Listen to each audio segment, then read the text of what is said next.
sakın. Diye emras kadar megerdim. Mara kuşkinen. Gül darbolay Mercedes arusa giriftan meyri. راستی کلین رو گرفتن رو میگیره دو اما اول باید داماد رو گیره دمک یوسف Domoda megirim. İyi çimen odura.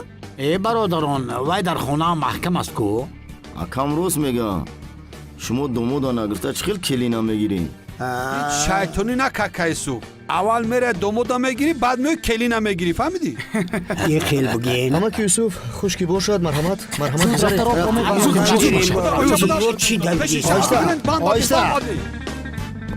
انیسان روزی چه تنکو بیا پیش بذارم تو سومراتا در هوینا میگیری қатмекилая کن رهبندو میکنیم چی همجا بزد دکه فایت راست بستید راست استید بیاید بچه ها راست استید راست استید که نداره سفر راست روخی نمونه جاوز راست بزد استید سفر روز کنی نجمی İyi.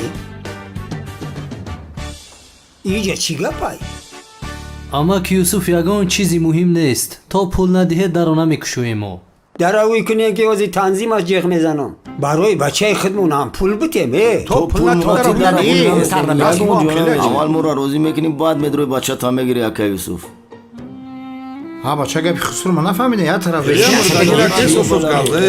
دیو خدایا شکر گین که شما آدمای قشلاقی موین اگر دیگه قشلاق میبینین میدونید من چیکار میکردم تو نه Tamam domot bas ki hosni dara bikşo. آخر یوسف این بچه های دیه فکرشان رو گفتند اگر مقابلشون ایستاده در را گشایند به شما بسیار عیب می شود یوسف چند روز بیسرمون رو ندیدیم چند پوله که میگوین ده تا در رو کشاین بله بله پول برآورد Ma bigirin. کوبین این چی حقیقیه است؟ به غیرت شده اید کنی برار؟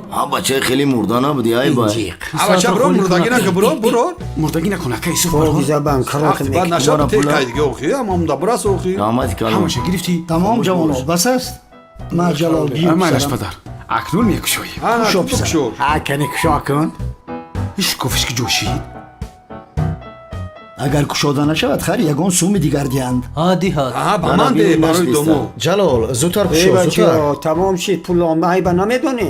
ای خیر کشا کشا اینه کشاده می به خاطر مادران کشاید در را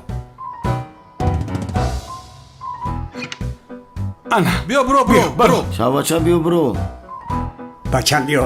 بچه بگذاری булук назари дадам بچه جانم شکر خدای مهربان ای ماشاءالله پسرم. کتر زخمی شده است برای همین میلنگ خوب هستی پسر جانم بچه Ake tamam gapa bisyor nakinen raftar Amca kes. dönerim, kes- kurban kes- senin raftar. Rasti. وایستا با نقلته این شبچه را یکی خراب کرده نه ای بخور در رو تو خند نه خیلی دیوانگی نکنه پگه میدونم خطان چی رفتار کنم بعد منصور حیاتی جلال حکمت کنی راست استید زود باشه حکمت از اون طرف است راست بیست اینجا هم راه بند است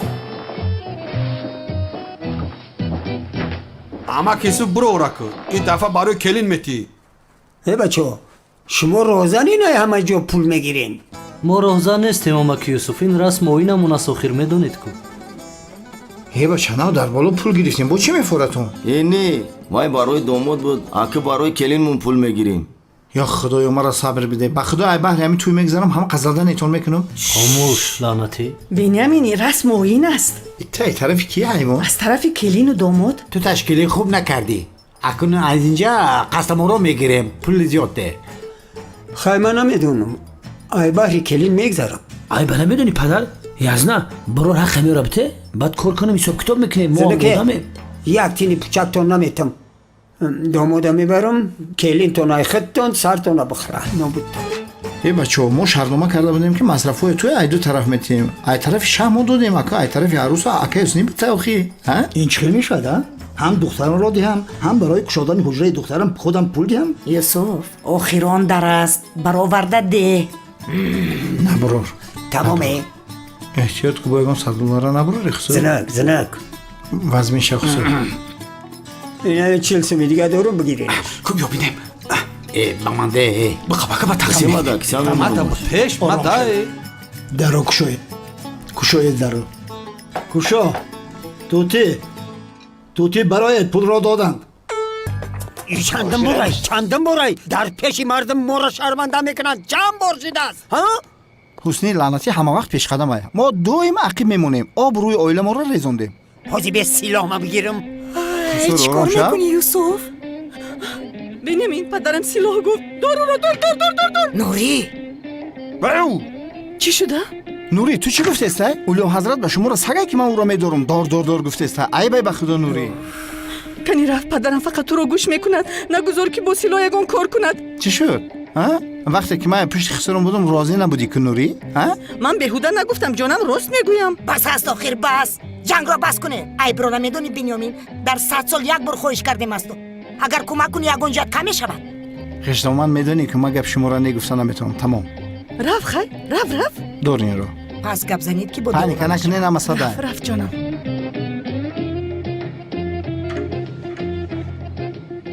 ابا چی در محکمه کو؟ ای در محکمه محکم است.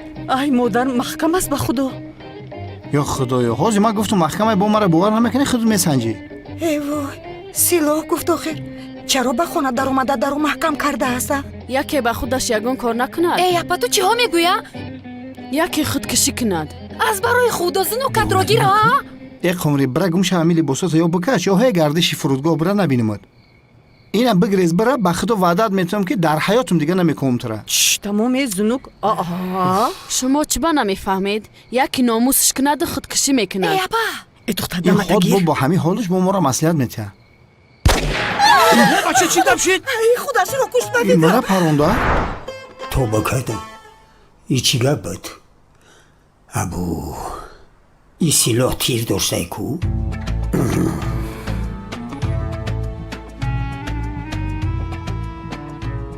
شکن در شکن نگاه نکن شکن زود باش. ای بچه بیستین زورم تو نگیری.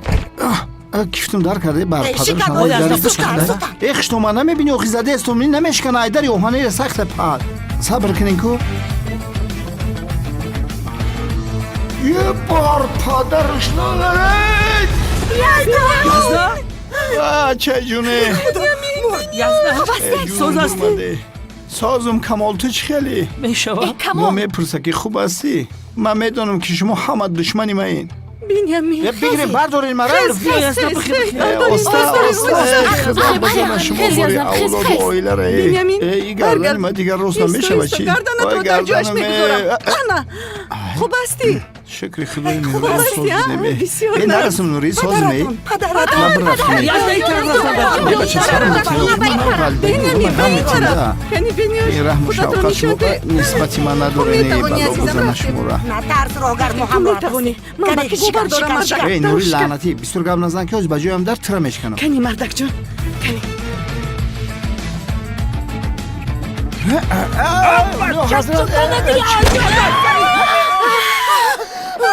مردن به فکرم تمامیه بخی از بولم عذر زیاد میپرسم اولیا حضرت اوف ای پدر شما خودتان پراندنی نبودی نه؟ پراندنی بدم حوزی پراندن نشانت میتم متهم حوزی بردار کمو با کبیره حوزی بیست متی لعنتی را نشان میتم مده سلاح ای خدا تو رو فدا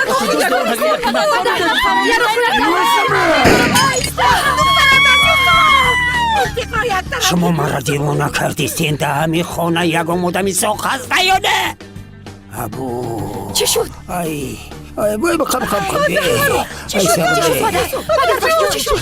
اما چه سری مرا چی شید؟ اولیا حضرت دولینش بلند شده یک کسه چالو بیارین 100 فایز میشه این سرطا چالا بیار پدر تو ای چی درد بیا اولیا حضرت یه هوای تازه برویم بس که دار بیزار پدر چالا فایده کردن؟ اولیا حضرت 100 فایز چالو فایده کرده نمیبینین افتش دیگه شدیست های این هوای تازه هم فایدهش کرد یه بسیار داد نزنین او بیاریم بشه پیش بهوشی او در روش بشه ای بلاد بزنه ایره گفتن در روی خسرون بشه بی در روی من شبیده ای برنگ گم کنه نمیره همجا ای از نه دستم لش میده اوپا در روی من میلش با ای برنگ گم شب همجا هفتی خونک تا نبینم کمال پسر زودتر شلنگی آب را بیار با پدرم آب بیشم که خوش بیاید زودتر ای برای خدا دم تو نبینم پدر به خود بیایی پدر جان به من ایسی بسیم که لباس آتر نشود پدر بچه بس حیوان درخت ها آمده است بس کن با خود